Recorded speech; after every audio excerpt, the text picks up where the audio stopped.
secured the release of all of the remaining hostages, and they should be released on Monday or Tuesday. President Donald Trump said on Thursday that Israeli hostages held in Gaza should be released early next week, in the first phase of a broader Gaza plan aimed at ending 2 years of brutal warfare.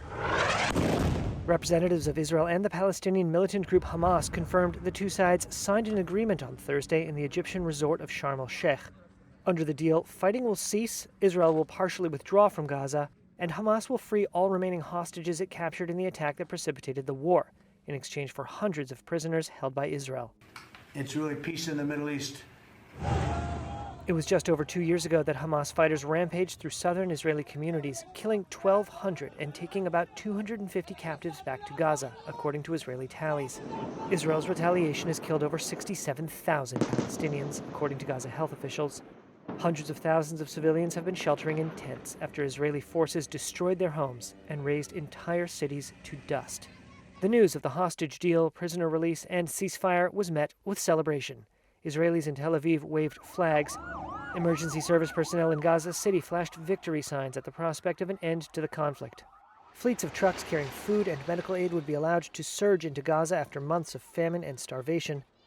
The accord, if fully implemented, would bring the two sides closer than any previous effort to halt a war that has erupted into a regional conflict, drawing in Iran, Yemen, and Lebanon, and deepening Israel's international isolation. But that isolation may have played a role in why Prime Minister Benjamin Netanyahu ultimately accepted Trump's terms.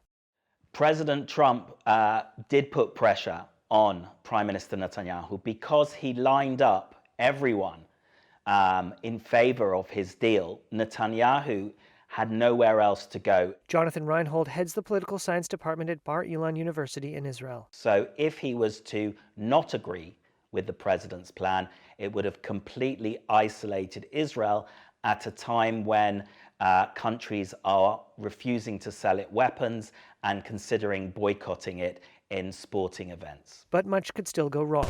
Even after the deal was signed, a Palestinian source said the list of Palestinians to be released by Israel had yet to be finalized.